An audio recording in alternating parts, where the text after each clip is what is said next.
بسم الله الرحمن الرحيم. تبارك الذي بيده الملك وهو على كل شيء قدير.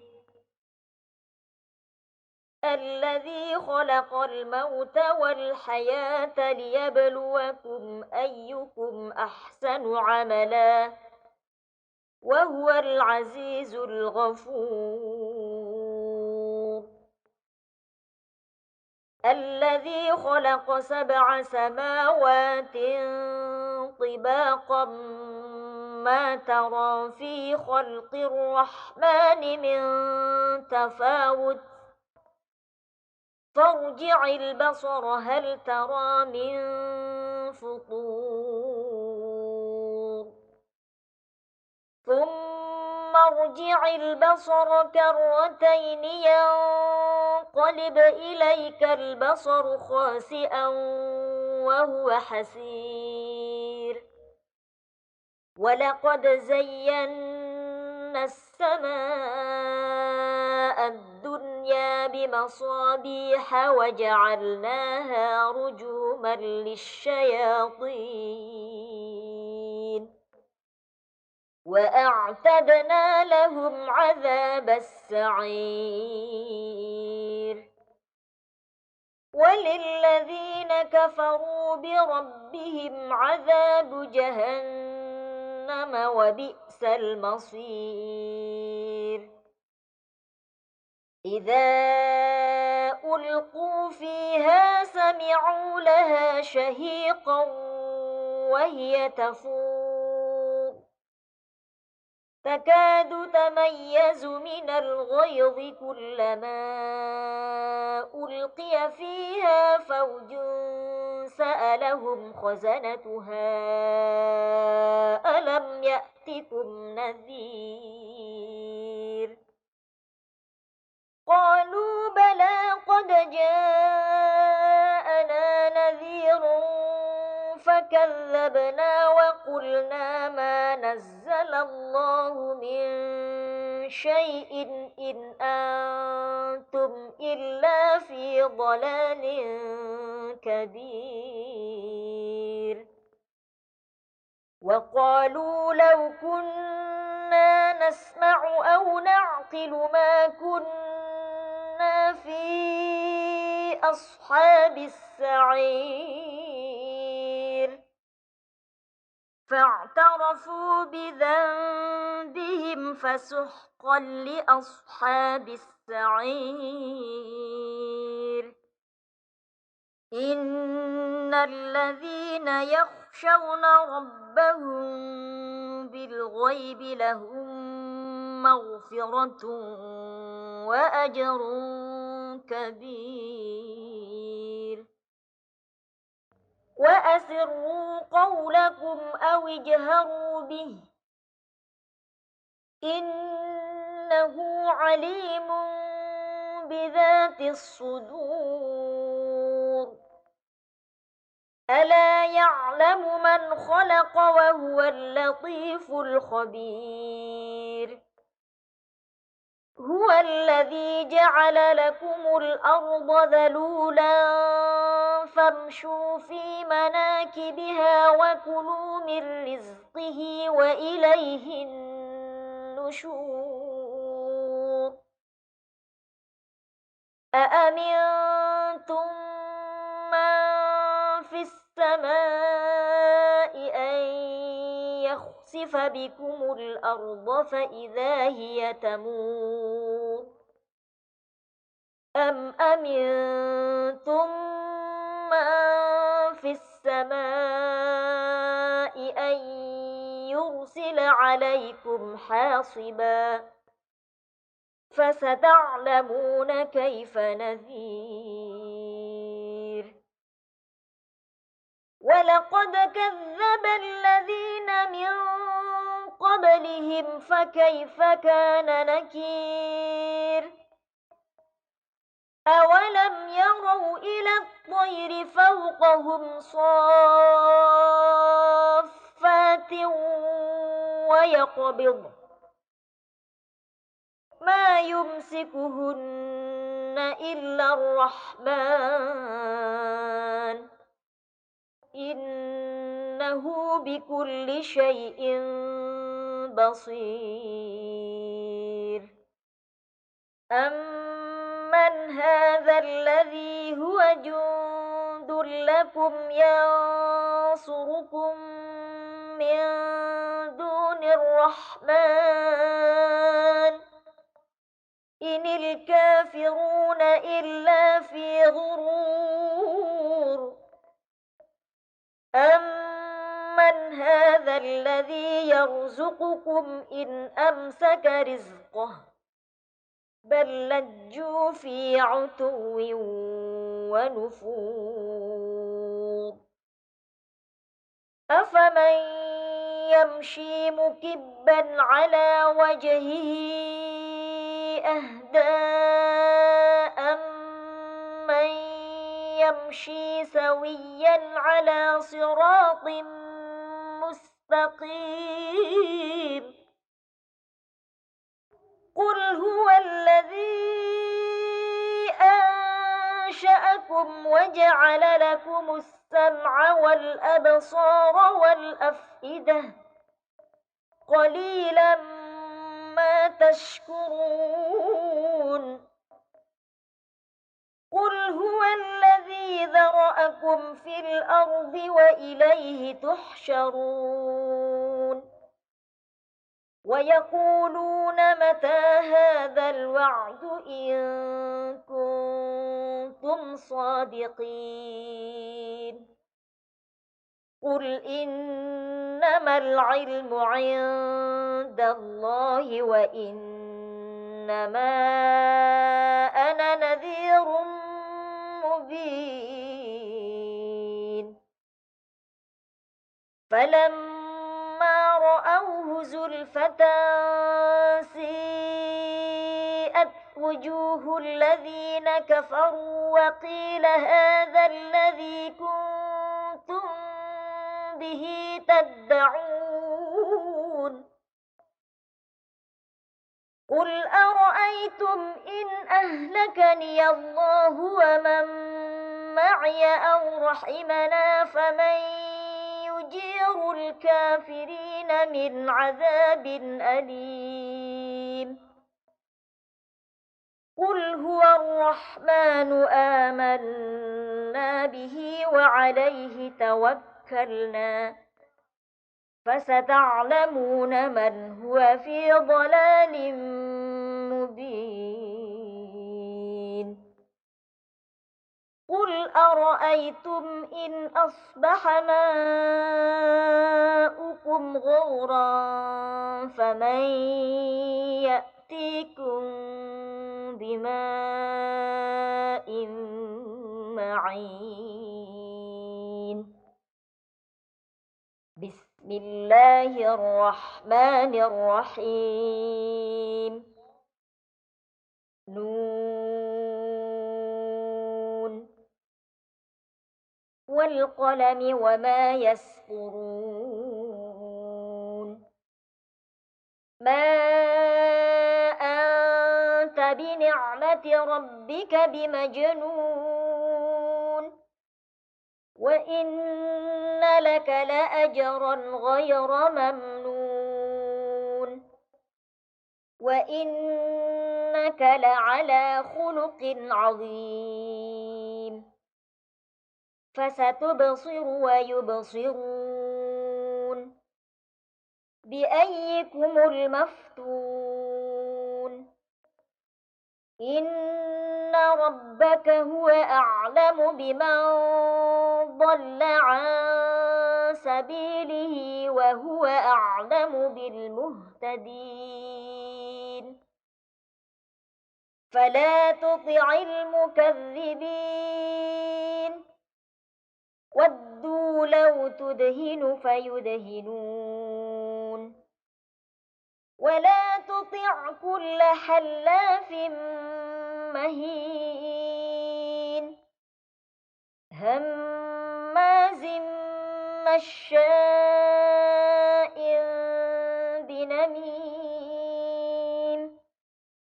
مناع للخير معتد أثيم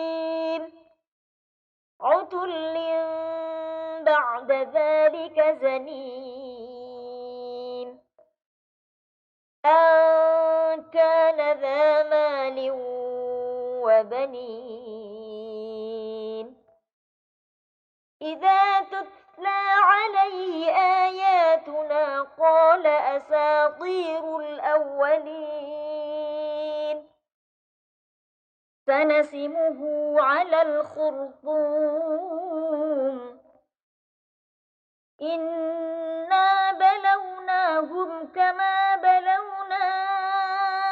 أصحاب الجنة إذ أقسموا ليصرمنها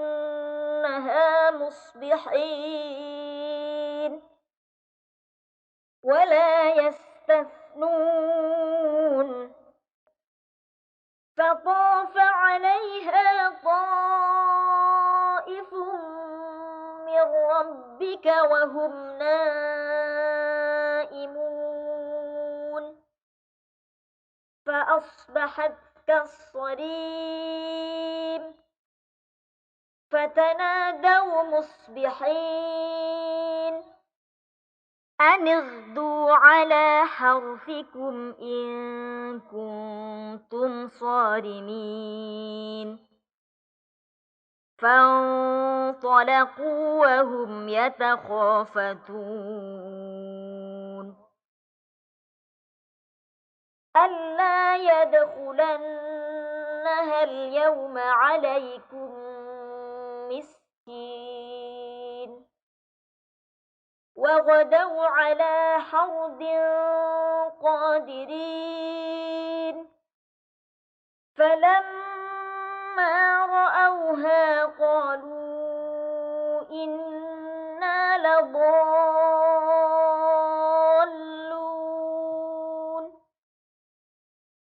بل نحن محرومون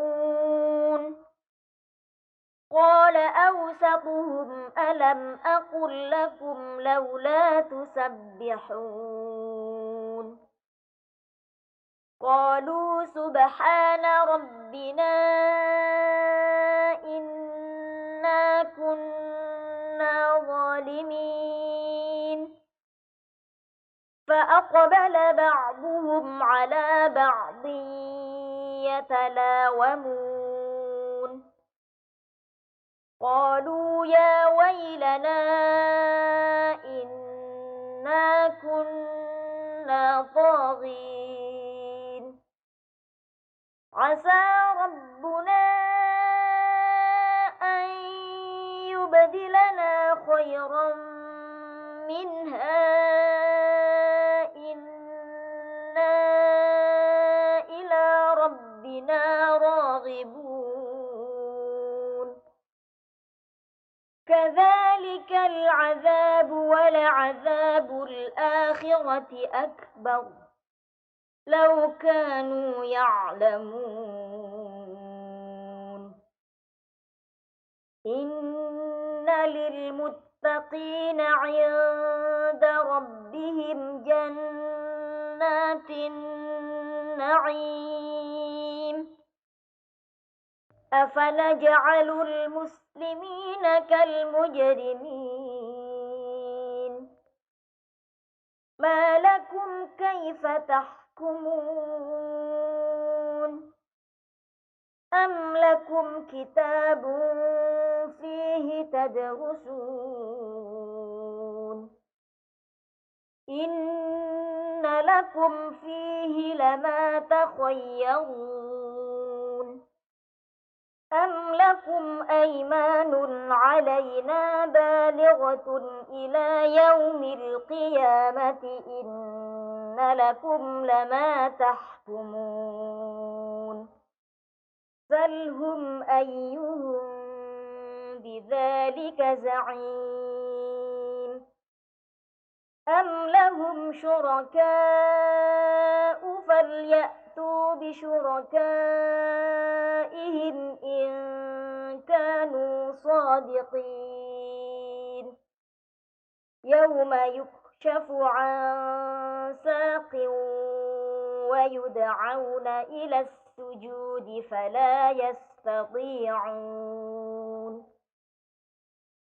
خاشعة أبصارهم ترهقهم ذلة وقد كانوا يدعون إلى السجود وهم سالمون فذرني ومن يكذب بهذا الحديث سنستدرجهم من حيث لا يعلمون وأملي لهم إن كيدي متين أم تسألهم أجرا فهم من مغرم مثقلون أم عندهم الغيب فهم يكتبون فاصبر لحكم ربك ولا تكن كصاحب الحوت إذ نادى وهو مكظوم لولا أن تداركه نعمة من ربه لنبذ بالعراء وهو مذموم فاجتباه ربه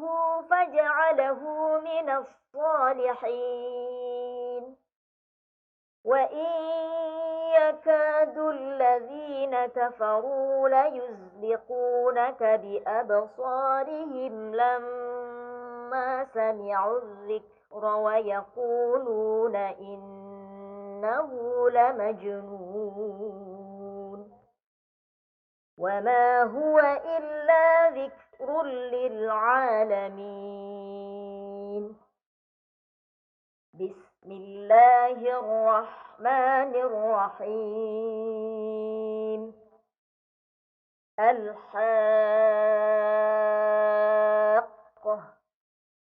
ما الحاقة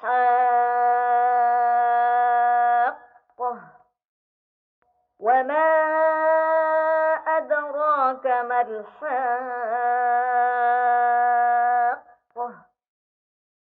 كذبت ثمود وعاد بالقارعة فأما ثمود فأهلكوا بالطاغية وأما عاد فأهلكوا بريح صرصر عاتية سخرها عليهم 7 ليال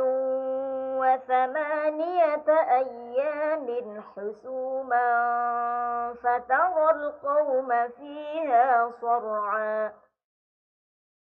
فترى القوم فيها صرعا كأنهم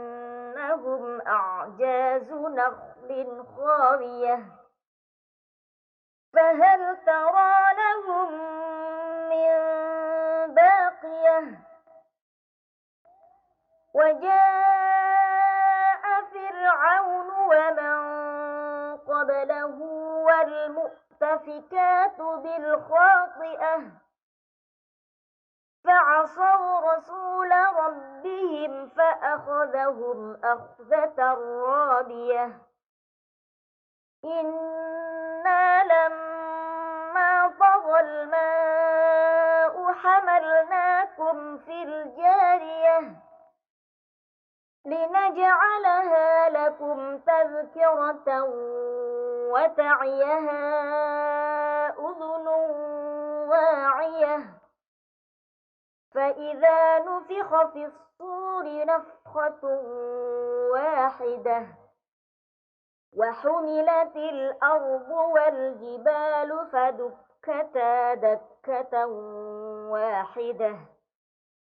فيومئذ وقعت الواقعة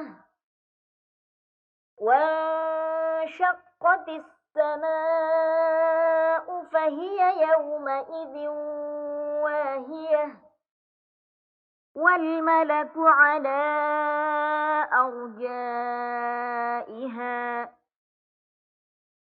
ويحمل عرش ربك فوقهم يومئذ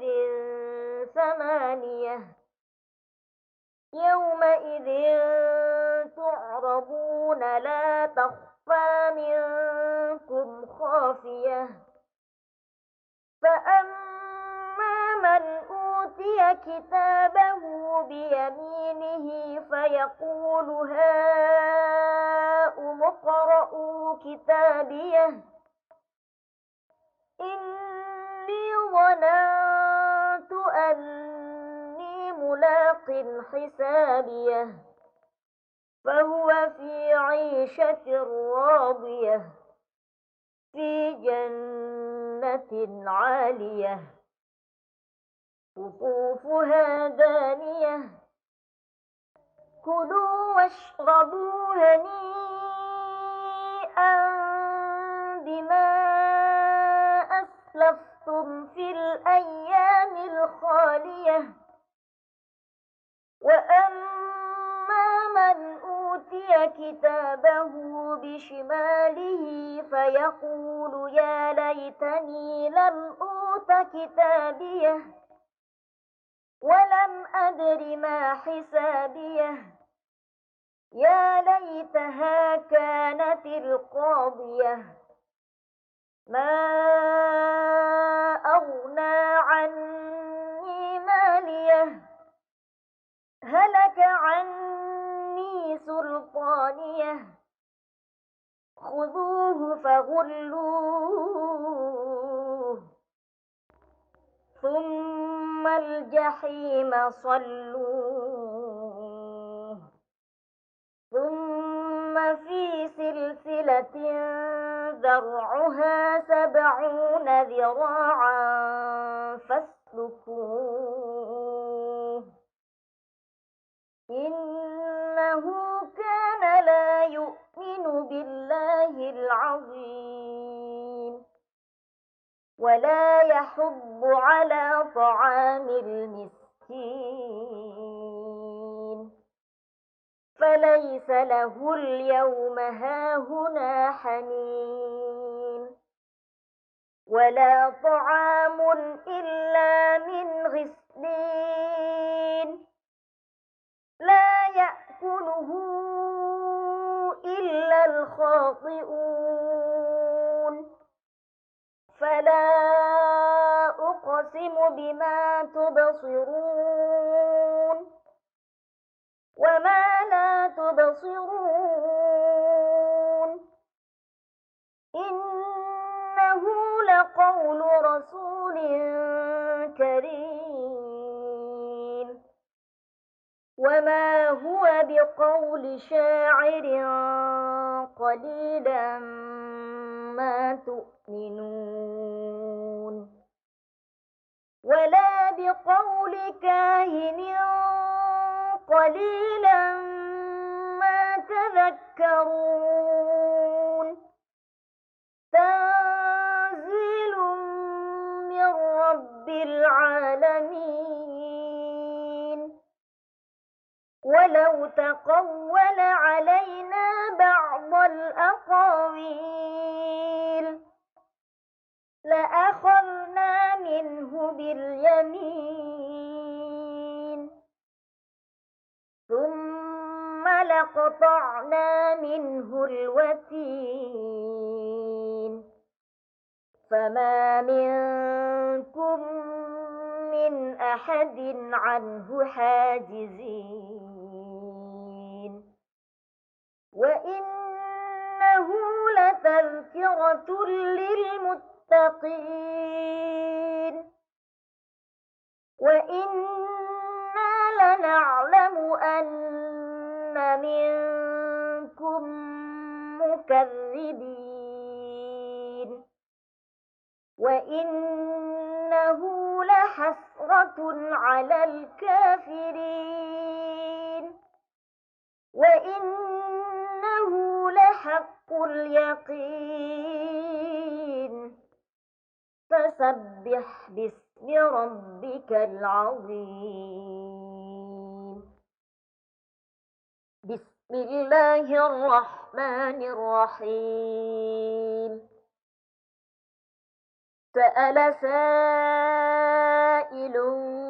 بعذاب واقع للكافرين ليس له دافع من الله ذي المعارج تعرج الملائكة والروح إليه في يوم كان مقداره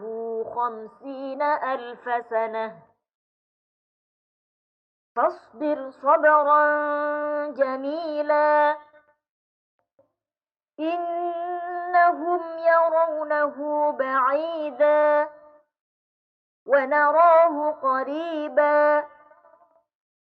يوم تكون السماء كالمهل وتكون الجبال كالعهن ولا يسأل حميم حميما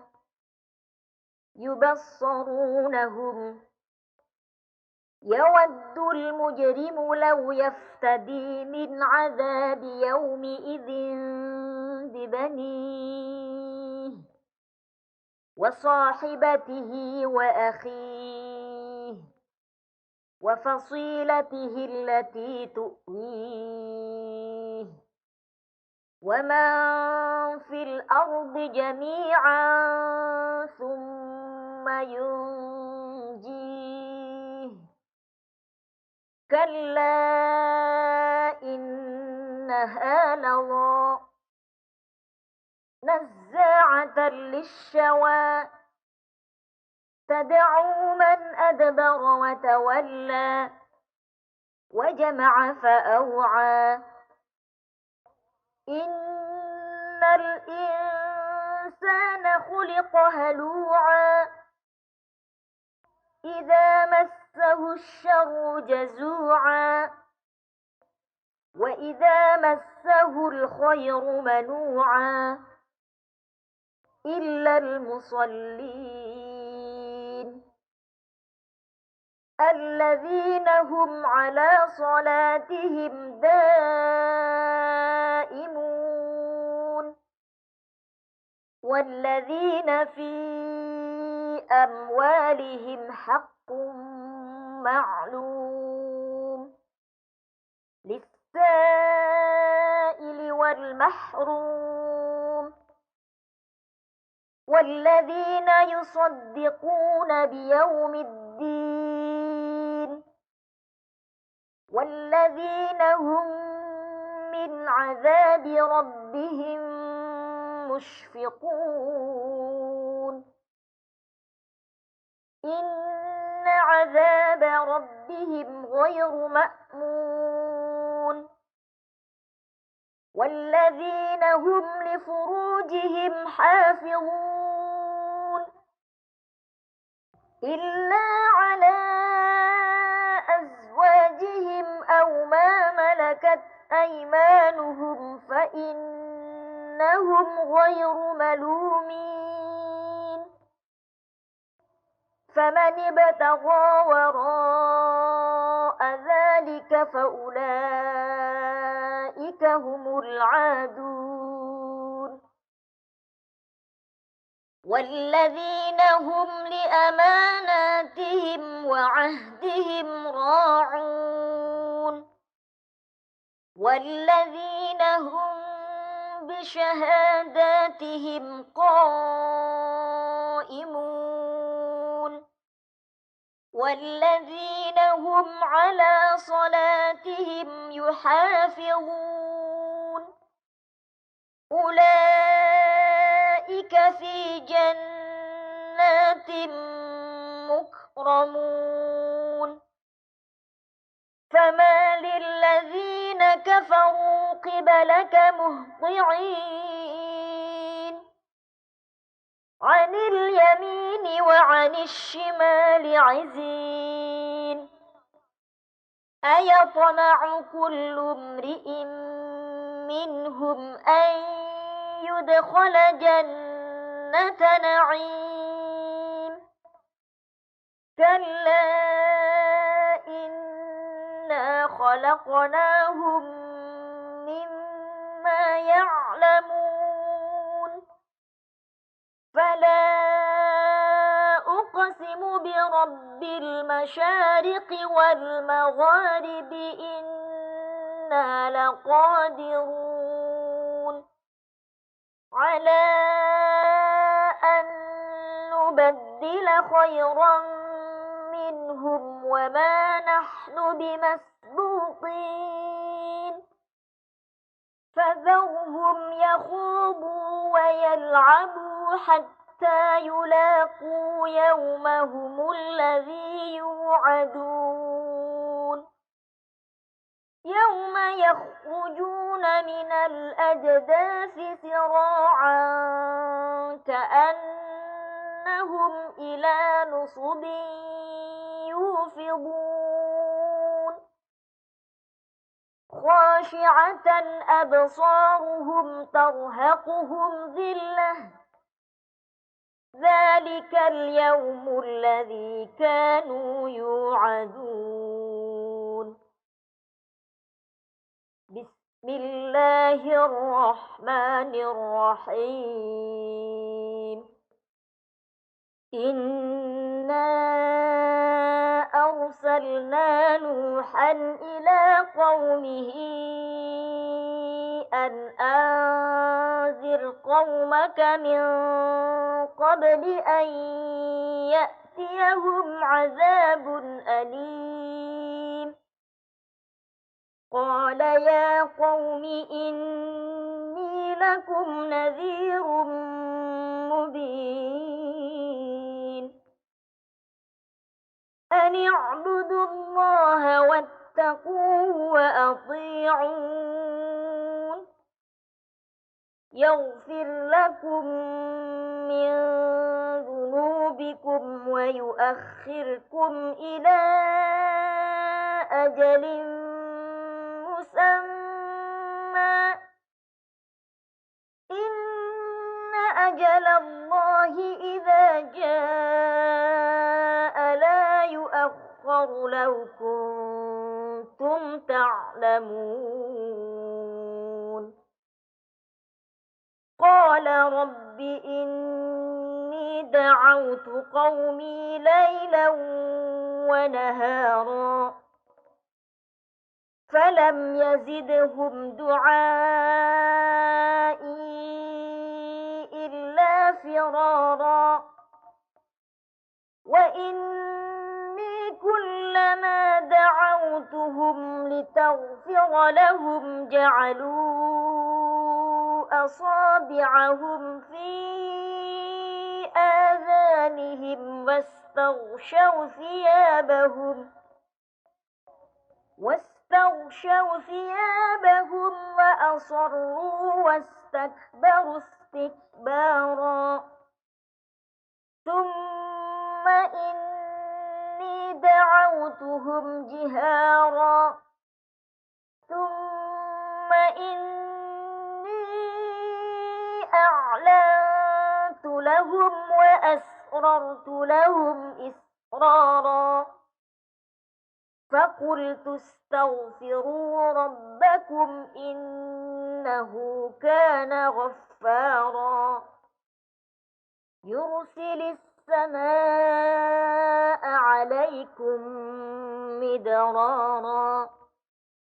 ويمددكم بأموال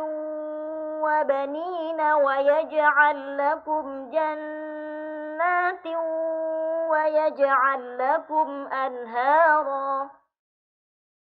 ما لكم لا ترجون لله وقارا وقد خلقكم أطوارا ألم تروا كيف خلق الله 7 سماوات طباقا وجعل القمر فيهن نورا وجعل الشمس سراجا والله أنبتكم من الأرض نباتا ثم ثم يعيدكم فيها ويخرجكم إخراجا والله جعل لكم الأرض بساطا لتسلكوا منها سبلا فجاجا قال نوح رب إنهم عصوني واتبعوا من لم يزده ماله وولده إلا خسارا ومكروا مكرا كبارا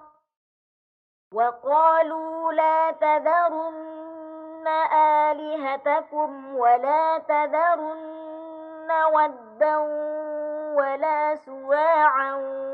ولا يغوث ويعوق ونسرا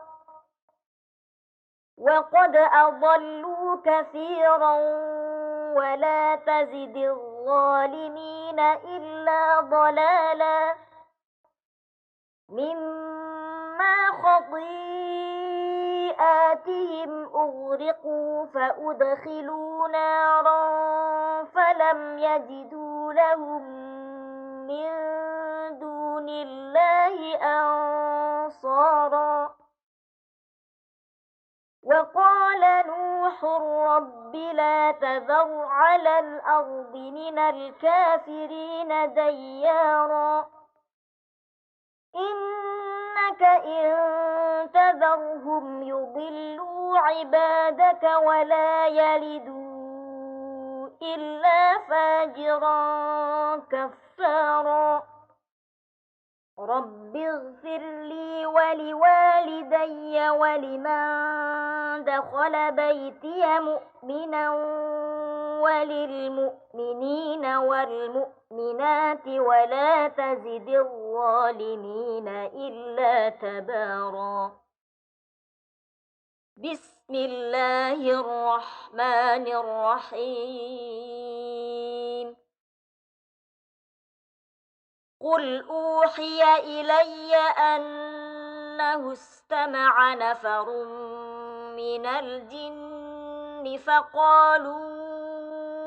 إنا سمعنا قرآنا عجبا يهدي إلى الرشد فآمنا به ولن نشرك بربنا أحدا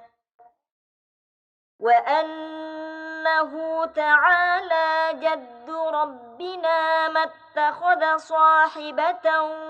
ولا ولدا وأنه كان يقول سفيهنا على الله شططا وأنا ظننا أن لن تقول الإنس والجن على الله كذبا وأنه كان رجال من الإنس يعوذون برجال من الجن فزادوهم رهقا وأنهم ظنوا كما ظننتم أن لن يبعث الله أحدا وأنا لمسنا السماء فوجدناها ملئت حرسا شديدا وشهبا وأنا كنا نقعد منها مقاعد للسمع فمن يستمع الآن يجد له شهابا رصدا وأنا لا ندري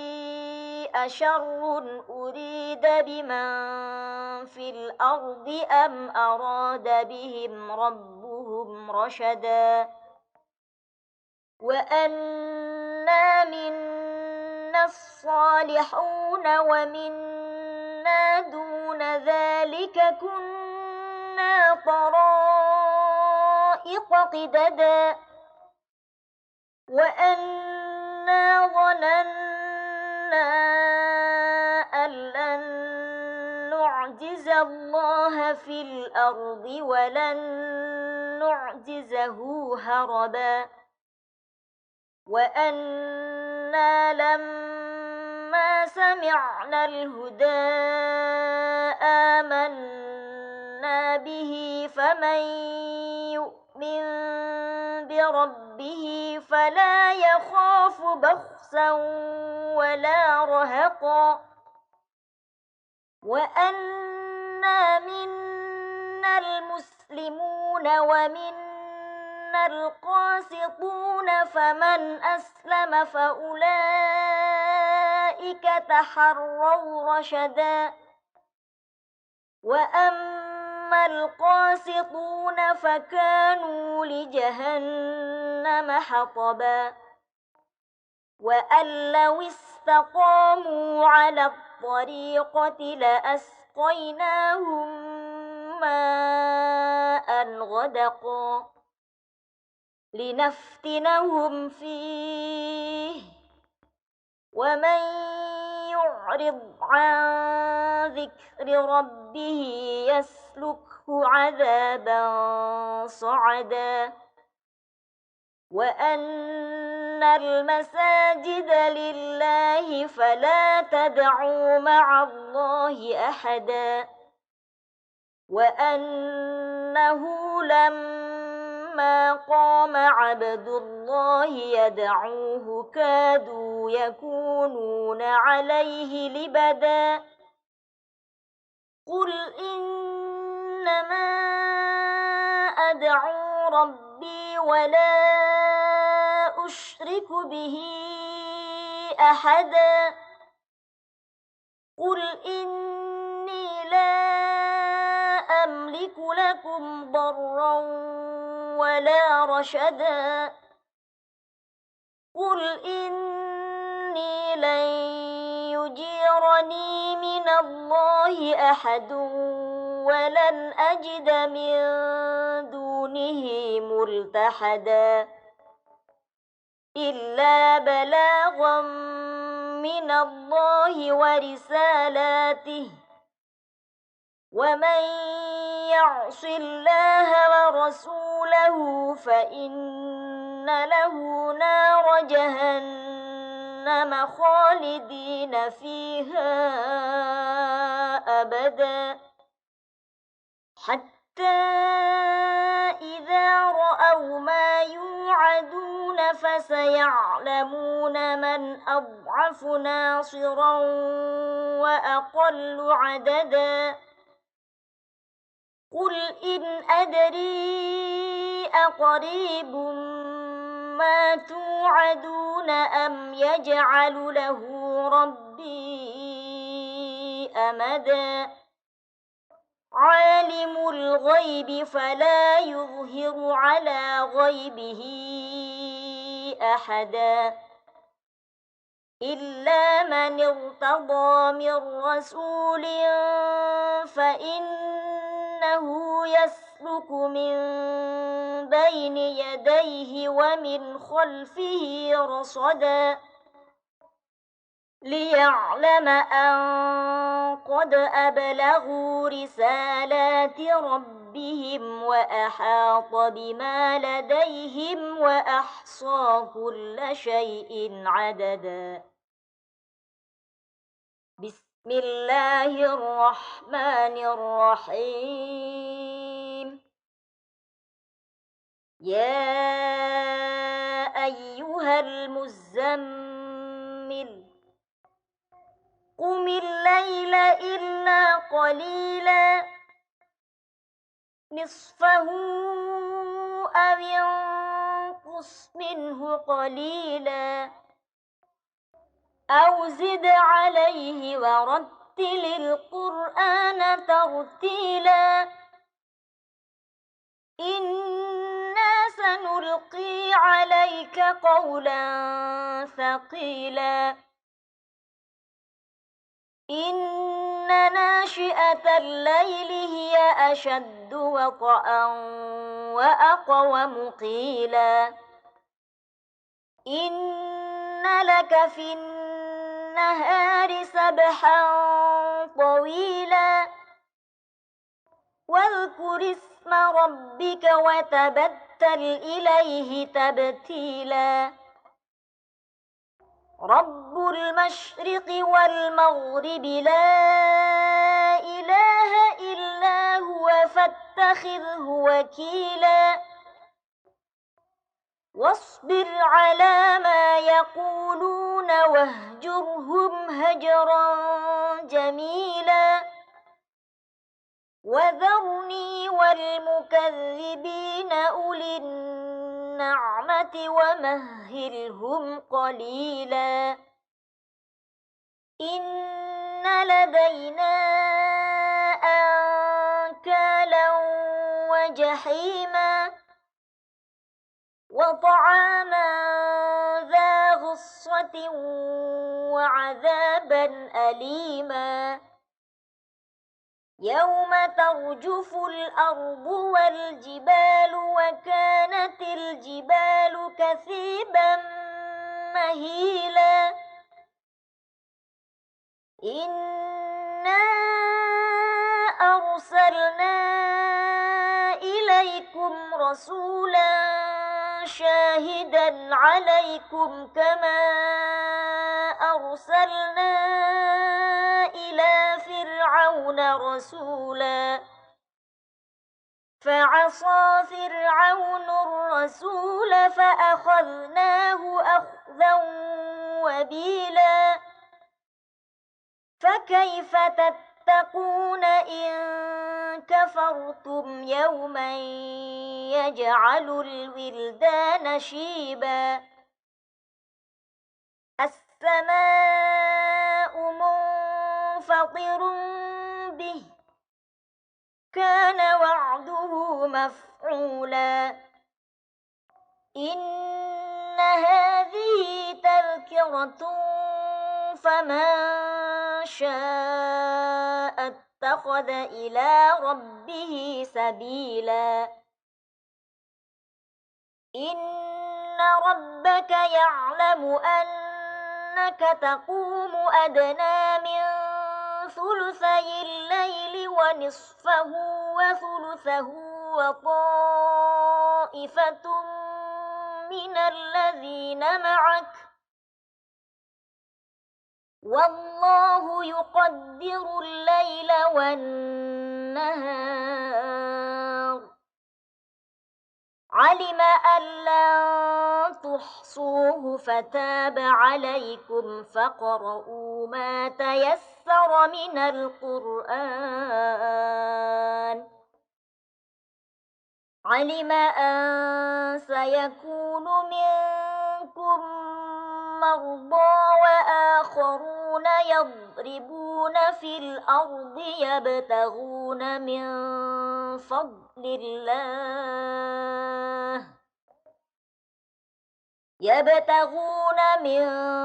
فضل الله وآخرون يقاتلون في سبيل الله فاقرؤوا ما تيسر منه وأقيموا الصلاة وآتوا الزكاة وأقرضوا الله قرضا حسنا وما تقدموا لأنفسكم من خير تجدوه عند الله هو خيرا وأعظم أجرا واستغفروا الله إن الله غفور رحيم بسم الله الرحمن الرحيم يا أيها المدثر قم فأنذر وربك فكبر وثيابك فطهر والرجز فاهجر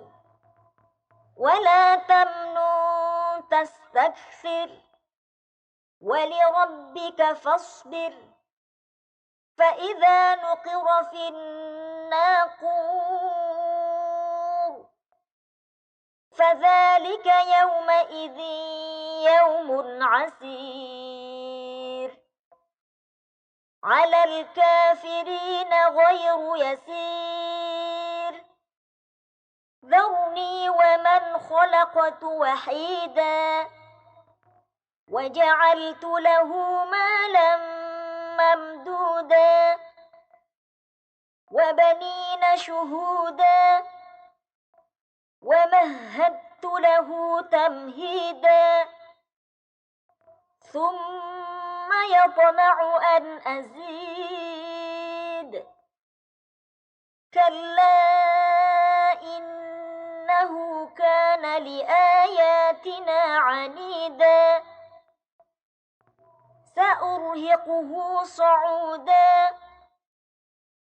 إنه فكر وقدر فقتل كيف قدر ثم قتل كيف قدر ثم نظر ثم عبس وبسر ثم أدبر واستكبر فقال إن هذا إلا سحر يؤثر إن هذا إلا قول البشر سأصليه سقر وما أدراك ما سقر لا تبقي ولا تذر لواحة للبشر عليها 19 وما جعلنا أصحاب النار إلا ملائكة وما جعلنا عدتهم إلا فتنة للذين كفروا وما جعلنا عدتهم إلا فتنة للذين كفروا ليستيقن الذين أوتوا الكتاب ويزداد الذين آمنوا إيمانا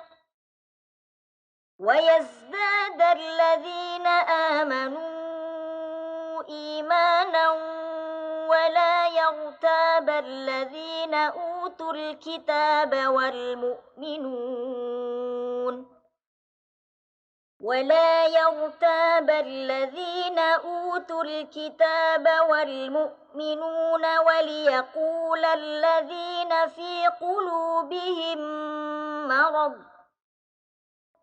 وليقول الذين في قلوبهم مرض والكافرون ماذا أراد الله بهذا مثلا كذلك يضل الله من يشاء ويهدي من يشاء وما يعلم جنود ربك إلا هو وما هي إلا ذكرى للبشر كلا والقمر والليل إذ أدبر والصبح إذا أسفر إنها لإحدى الكبر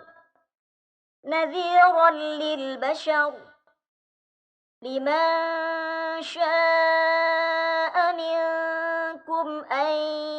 يتقدم أو يتأخر كل نفس بما كسبت رهينة إلا أصحاب اليمين في جنات يتساءلون عن المجرمين ما سلككم في سقر قالوا لم نك من المصلين ولم نك نطعم المسكين وكنا نخوض مع الخائضين وكنا نكذب بيوم الدين حتى أتانا اليقين فما تنفعهم شفاعة الشافعين فما لهم عن التذكرة معرضين كأنهم حمر مستنفرة فرت من قسورة بل يريد كل امرئ منهم أن يؤتى صحفا منشرة كلا بل لا يخافون الآخرة كلا إنه تذكرة فمن شاء ذكره وما يذكرون إلا أن يشاء الله هو أهل التقوى وأهل المغفرة بسم الله الرحمن الرحيم لا أقسم بيوم القيامة ولا أقسم بالنفس اللوامة أيحسب الإنسان أن لن نجمع عظامه بلى قادرين على أن نسوي بنانه بل يريد الإنسان ليفجر أمامه يسأل أيان يوم القيامة فإذا برق البصر وخسف القمر وجمع الشمس والقمر يقول الإنسان يومئذ أين المفر كلا لا وزر إلى ربك يومئذ المستقر ينبأ الإنسان يومئذ بما قدم وأخر بل الإنسان على نفسه بصيرة ولو ألقى معاذيره لا تحرك به لسانك لتعجل به إن علينا جمعه وقرآنه فإذا قرأناه فاتبع قرآنه ثم إن علينا بيانه كلا بل تحبون العاجلة وتذرون الآخرة وجوه يومئذ ناظرة إلى ربها ناظرة ووجوه يومئذ باسرة تظن أن يفعل بها فاقرة كلا إذا بلغت التراقي وقيل من راق وظن أنه الفراق والتفت الساق بالساق إلى ربك يومئذ المساق فلا صدق ولا صلى ولكن كذب وتولى ثم ذهب إلى أهله يتمطى أولى لك فأولى ثم أولى لك فأولى أيحسب الإنسان أن يترك سدى ألم يك نطفة من مني يمنى ثم كان علقة فخلق فسوى فجعل منه الزوجين الذكر والأنثى أليس ذلك بقادر على أن يحيي الموتى بسم الله الرحمن الرحيم هل أتى على الإنسان حين من الدهر لم يكن شيئا مذكورا إنا خلقنا الإنسان من نطفة أمشاج نبتليه فجعلناه سميعا بصيرا إنا هديناه السبيل إما شاكرا وإما كفورا إنا أعتدنا للكافرين سلاسل وأغلالا وسعيرا إن الأبرار يشربون من كأس كان مزاجها كافورا عينا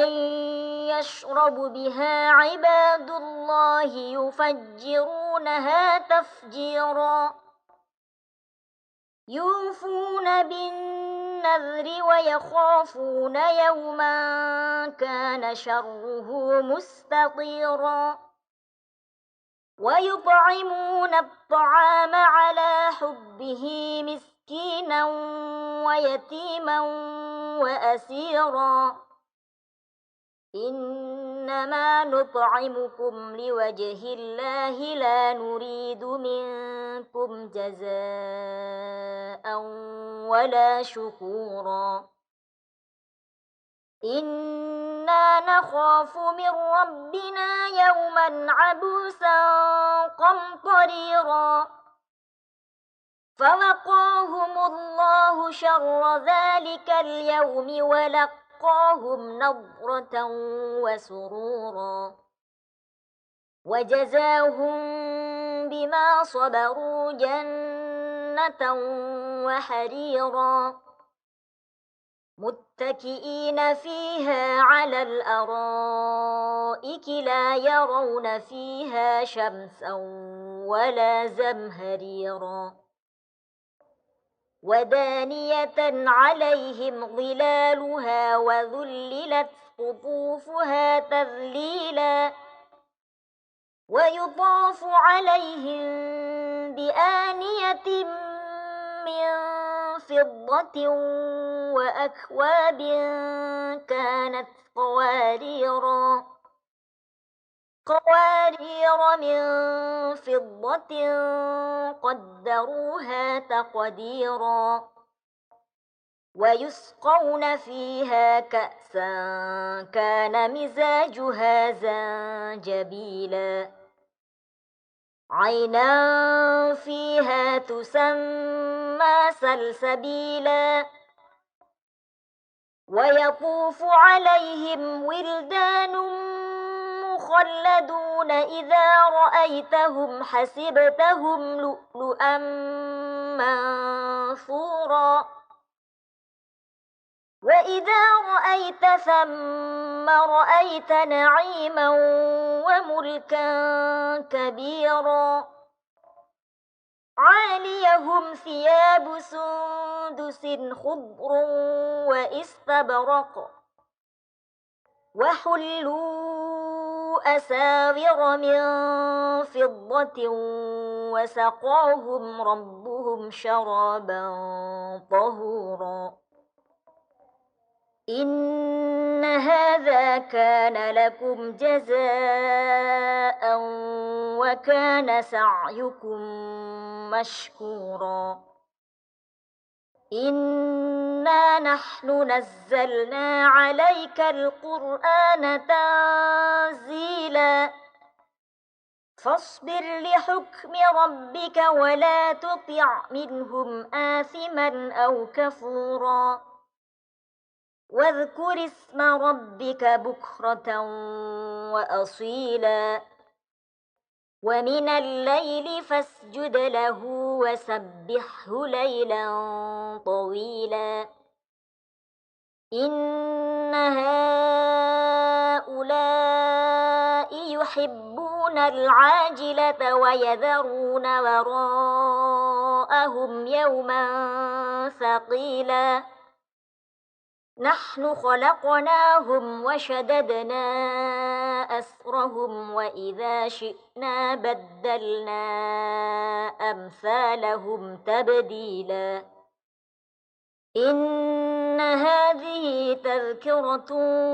فمن شاء اتخذ إلى ربه سبيلا وما تشاءون إلا أن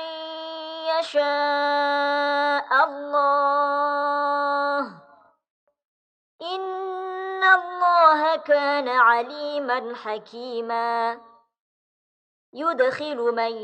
يشاء في رحمته والظالمين أعد لهم عذابا أليما بسم الله الرحمن الرحيم والمرسلات عرفا فالعاصفات عصفا والناشرات نشرا فالفارقات فرقا فالملقيات ذكرا عذرا أو نذرا إنما توعدون لواقع فإذا النجوم طمست وإذا السماء فرجت وإذا الجبال نسفت وإذا الرسل أقتت لأي يوم أجلت ليوم الفصل وما أدراك ما يوم الفصل ويل يومئذ للمكذبين ألم نهلك الأولين ثم نتبعهم الآخرين كذلك نفعل بالمجرمين ويل يومئذ للمكذبين ألم نخلقكم من ماء مهين فجعلناه في قرار مكين إلى قدر معلوم فقدرنا فنعم القادرون ويل يومئذ للمكذبين ألم نجعل الأرض كفاتا أحياء وأمواتا وجعلنا فيها رواسي شامخات وأسقيناكم ماء فراتا ويل يومئذ للمكذبين انطلقوا إلى ما كنتم به تكذبون انطلقوا إلى ظل ذي 3 شعب لا ظليل ولا يغني من اللهب إنها ترمي بشرر كالقصر كأنه جمالة صفر ويل يومئذ للمكذبين هذا يوم لا ينطقون ولا يؤذن لهم فيعتذرون ويل يومئذ للمكذبين هذا يوم الفصل جمعناكم والأولين فإن كان لكم كيد فكيدون ويل يومئذ للمكذبين إن المتقين في ظلال وعيون وفواكه مما يشتهون كلوا واشربوا هنيئا بما كنتم تعملون إنا كذلك نجزي المحسنين ويل يومئذ للمكذبين كلوا وتمتعوا قليلا إنكم مجرمون ويل يومئذ للمكذبين وإذا قيل لهم اركعوا لا يركعون ويل يومئذ للمكذبين فبأي حديث بعده يؤمنون